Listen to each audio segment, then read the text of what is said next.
Hello students. आज हम लेके आए हैं एक और नया कंसेप्ट आईएलएम्स में। आज हम आपको बताएंगे कि जब ये जो पेटेंट की रिक्वायरमेंट्स होती हैं, बेसिक क्या रिक्वायरमेंट्स होती हैं और इसका टेस्ट क्या होता है। तो पेटेंट आप लोगों को वैसे पता होगा कि एक राइट होता है जो स्टेट आपको देती है। जो भी आप इन्वेंट करते हैं, इनोवेट करते हैं, उसके लिए पेटेंट फाइल होता है और उसको आपको 20 साल की अगर आपको ग्रांट होता है तो आपको एक्सक्लूसिव राइट मिलते हैं। ठीक है। अब पेटेंट जो है ये सब आपको बता ही सकते हैं कि क्या होता है, बट पेटेंट आपको मिलेगा कैसे, उसके लिए आपको क्या बेसिक कंसेप्ट होते हैं जो आपको क्लियर करने होते हैं। तो उसमें बेसिकली 3 टाइप के आपको मार्कर्स हैं बेसिकली जो आपके पूरे होने चाहिए। पहला होना चाहिए आपका कि नोवेल्टी। अब नोवेल्टी क्या होता है और वो हम आपको डिटेल में बाय वे ऑफ एग्जांपल बताएंगे। और दूसरा होता है नॉन ऑब्वियसनेस और तीसरा होता है इन्वेंटिव स्टेप। तो कोई भी आप पेटेंट फाइल करते हैं उसमें नोवेल्टी होनी चाहिए, वो नॉन ऑब्वियस होना चाहिए और उसमें एक इन्वेंटिव स्टेप होना चाहिए। अब ये तीनों कंसेप्ट होते क्या हैं, ठीक है। तो नोवेल्टी का अगर आप डिक्शनरी मतलब देखेंगे तो उसका मतलब होता है समथिंग विच इज़ न्यू, जो कुछ नया होता है। तो पेटेंट का प्राइमरी पैरामीटर क्या होता है कि कोई आप पेटेंट अगर आप फाइल करना चाहते हैं तो वो चीज़ ऐसी नहीं होनी चाहिए जो ऑलरेडी दुनिया में है या ऑलरेडी पब्लिक के हाथ में है या ऑलरेडी एग्जिस्ट करती है। जब कोई चीज़ ऑलरेडी है तो आपको उसके लिए क्यों पेटेंट दिया जाएगा, राइट। तो पेटेंट जो भी होना चाहिए वो नया होना चाहिए। तो नोवेल्टी का मतलब तो बेसिकली नया ही होता है, न्यू होता है। अब सेकेंड स्टेप पे आते हैं। सेकेंड रिक्वायरमेंट जो होती है नॉन ऑब्वियस। अब नॉन ऑब्वियस का आप डिक्शनरी मतलब देखेंगे तो उसका मतलब होता है बेसिकली समथिंग विच इज़ मतलब जो इतना आसान नहीं है, जो आप कॉन्क्लूड नहीं कर सकते, जो प्राइमा फेसी अब आपको मतलब नहीं पता लग सकता। तो पेटेंट कुछ ऐसा होना चाहिए। अब ये मैं आपको आगे चल के वीडियो में बाय वे ऑफ एग्जांपल समझाऊंगी। और तीसरा होता है कि इन्वेंटिव स्टेप। इन्वेंटिव स्टेप का क्या कंसेप्ट होता है बेसिकली कि आपने कोई भी चीज़ बनाई, ठीक है, वो नई है, नॉन ऑब्वियस है, ठीक है, बट वो इतनी आसान सी नहीं होनी चाहिए कि कोई भी रेगुलर इंसान बना ले। वो एक फैक्ट्री इंप्रूवमेंट नहीं होना चाहिए, ठीक है। अब ये तीनों कंसेप्ट मैं आपको एक ही सिंपल एग्जांपल के थ्रू समझाऊंगी। अच्छा जी, तो अब नोवेल्टी के कंसेप्ट पे आते हैं कि कुछ नया होना चाहिए। अब जैसे कुछ नए का क्या डेफिनेशन होता है। सपोज करें कि आपने एक कप बनाया है, ठीक है। अब आपने उस कप के ऊपर एक कवर बना दिया है, ठीक है। तो अब आपने उसका जो कवर बना दिया है, तो अगर कप के ऊपर आप सरफेस देखें, जनरली कप जो होते हैं वो सारे गोल होते हैं। तो ये बहुत ही ऑब्वियस सी चीज़ है कि जो आपका कवर होगा उसको ढकने के लिए आपका इंटेंट क्या है, आपको कप को कवर करना है, तो वो कप गोल ही बनेगा। आप उसको स्क्वायर वगैरह कुछ भी बना दें, लेकिन वो गोल या फिर वो इस तरीके का बनेगा कि वो जो सरफेस है वो पूरा कवर हो जाए, ठीक है जी। तो अब ये जो चीज़ है ये नई हो सकती है पर ये नॉन ऑब्वियस नहीं है। मतलब कि कप के ऊपर कवर रखना एक नई बात हो सकती है, पर वो कवर का जो है वो सरफेस हमेशा ज़्यादा होगा और वो कप के ऊपर ही रखा जाएगा।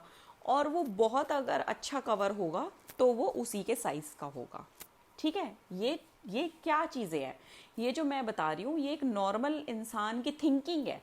मतलब कोई भी जो समझदार इंसान होगा वो कवर ऐसा ही बनाएगा कप का। तो ये मतलब एक नॉन ऑब्वियस चीज़ है कि एक नॉर्मल ऑर्डिनरी इंसान को भी कप को अगर ढकना है तो वो उससे कोई बड़ी चीज़ रखेगा, उसके साइज़ की चीज़ रखेगा। तो ये नॉन ऑब्वियस चीज़ें हैं, ठीक है जी। अब इसमें आपने अगर आप देखते हैं कि कप के ऊपर आपने कवर रखा है, अब वो कवर लेकिन जो है सिंपल कार्डबोर्ड का, आप कुछ भी चीज़ से कवर कर सकते हैं, ठीक है। तो वो इन्वेंटिव नहीं है, वो क्या है, वो एक छोटा सा जुगाड़ है जो कोई भी कर सकता है। आप अपने घर में किसी भी चीज़ को उठा के कप के ऊपर रख सकते हैं, आप उसको कप कवर करके आप उसको पेटेंट नहीं मिलेगा। अब यही सेम एग्जाम्पल को हम अगर पेटेंट के नज़रिए से देखें कि हमें पेटेंट अगर चाहिए ऐसी किसी चीज़ पे तो उसमें कैसे पेटेंट मिलेगा। तो हमें ऐसे पेटेंट मिलेगा कि जो कप के ऊपर कवर है अगर वो कुछ इस तरीके का कवर है कि अगर आप उसमें कुछ फीचर इस तरीके का है कि वो चाय के कप को इस तरीके से ग्रास्प करता है कि उसको हटाना पड़ता है। वो अपने आप से गिरेगा नहीं, वो अपने आप से नीचे नहीं होगा, उसकी शेप वो उसकी शेप ले लेगा, वो कुछ स्ट्रेचेबल है या उसमें कुछ एडिशनल फीचर्स हैं, ठीक है। और वो जो एडिशनल फीचर्स होते हैं वो बड़े अनकॉमन है। जो भी अनकॉमन फीचर्स हैं, जो भी एक नई बात है इस कवर में, अनलाइक जो हमने पहले एक्सप्लेन किया था कि आपने रैंडमली कोई भी चीज़ रख दी किसी भी शेप की, वो भी एक कवर है। नहीं, इस कवर में क्या है कि आपने कुछ अपना दिमाग लगाया है, आपकी कुछ एक क्रिएटिविटी लगी है, कुछ एक ह्यूमन एफर्ट लगा है, ठीक है। और वो क्रिएटिविटी इस तरीके की है कि एक कॉमन आदमी उस सोल्यूशन को नहीं सोचेगा। तो सेम ही कप का कवर अगर आपने कुछ ऐसे फीचर्स के साथ डिज़ाइन किया है कि वो उस कप को अच्छे से सील करता है, उसका स्पिलेज रोकता है और उसका टेम्परेचर भी मॉडिफाई करता है, जो भी an number of innovative features जो आप सोच सकते हैं, उस तरीके के अगर कोई फीचर्स हैं, तो वो पेटेंट नया तो माना ही जाता है पर नॉन ऑब्वियस माना जाता है। तो बेसिकली नॉन ऑब्वियस का मतलब क्या होता है कि अगर आप एक कॉमन आदमी को अपनी कोई पेटेंट बता रहे हैं तो उसमें कुछ ऐसे फीचर्स हैं जो एग्जिस्ट तो नहीं भी करते थे, और दूसरा वो इस तरीके के फीचर्स हैं जो आपने खुद की अकल लगा के डेवलप किए हैं, ठीक है। और उसमें अकल का जो क्राइटेरिया होता है, जो क्रिएटिविटी का क्राइटेरिया होता है, वो इस तरीके का होना चाहिए कि अगर आप वो काफ़ी लोगों को भी बताएं तो सबको वो नया ही लगना चाहिए, ठीक है। नॉन ऑब्वियस लगना चाहिए, कॉमन नहीं लगना चाहिए। अच्छा जी, अब इसी एग्जाम्पल को हम फर्दर एक्सप्लेन करते हैं। तीसरा कंसेप्ट वो है इन्वेंटिव स्टेप। इन्वेंटिव स्टेप क्या है कि जो, अब जैसे सपोज करें कि आप कह रहे हैं कि ये जो कप है, अब इसका ये जो कवर है, इसमें आपने कहीं का ढक्कन उठा के लगा दिया, ठीक है। तो अब वो ढक्कन पहले से अगर प्रेजेंट था और वो उस कप के ऊपर लग गया किसी बॉटल का निकाल के, या कुछ भी जो एक एग्जिस्टिंग सी चीज़ थी वो उसके साइज में फिट आ रहा है और आपने उसको कवर कर दिया और उसके अलावा कुछ नहीं है, तो उसको हम बोलते हैं फैक्ट्री इम्प्रूवमेंट, ठीक है। उसमें कुछ भी आपने कुछ खुद से क्रिएट नहीं किया है, मतलब कोई एग्जिस्टिंग चीज़ थी उसको मिला के आपने एक जुगाड़ सा कर दिया है जो कि कॉमनली कोई भी कर सकता है, तो वो इन्वेंटिव स्टेप को कवर नहीं करता है, ठीक है जी। तो अगर आपके ये तीनों चीज़ें क्राइटेरिया नहीं मैच करती हैं तो आपका सब्जेक्ट मैटर पेटेंटेबल नहीं है।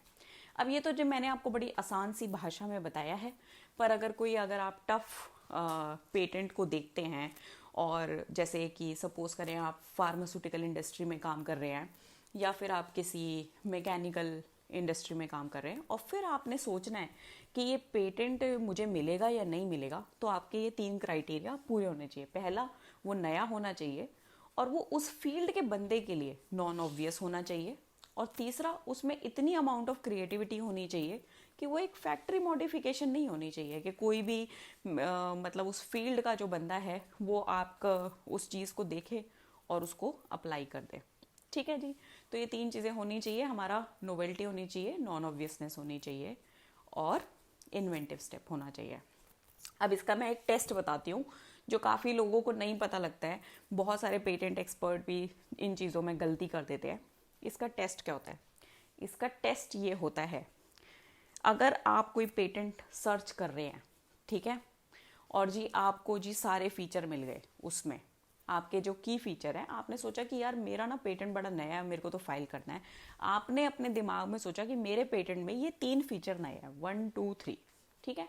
अब ये जो आपके 3 मेन फीचर हैं ये आपने सर्च करे और तीनों फीचर एक ही पेटेंट में मिल गए, तो आपका पेटेंट जो है वो नोवेल नहीं है। If you find all the features in single prior art, it is hit by single patent, then your patent is not novel. वो नया नहीं है, वो नोवेल्टी नहीं है उसमें। नॉन ऑब्वियस के कंसेप्ट पे आप आएंगे टेस्ट में। अब आपके जो 3 फीचर है, फीचर 1 आपको मिल गया किसी एक पेटेंट में, फीचर 2 और 3 मिल गए आपको किसी और पेटेंट में।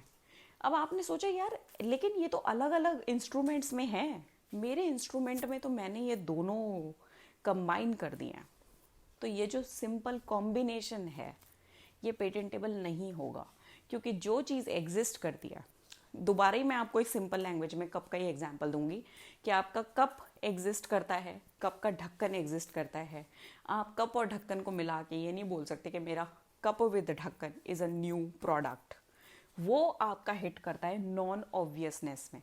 तो अगर आपको कोई भी पेटेंट की 3 प्रायर आर्ट मैक्सिमम, जिसमें आपके सारे फीचर कवर हो जाते हैं, ठीक है, 3 प्रायर आर्ट मिल जाती हैं, तो दैट मीन्स आपका भले ही कोई चीज़ नहीं हो सकती है बट नॉन ऑब्वियस नहीं है, ठीक है। तो when it your patent is hit by single prior art, it is hit on novelty. When it is hit by more than 2 और 3 prior arts, it is hit on the ground of non obviousness.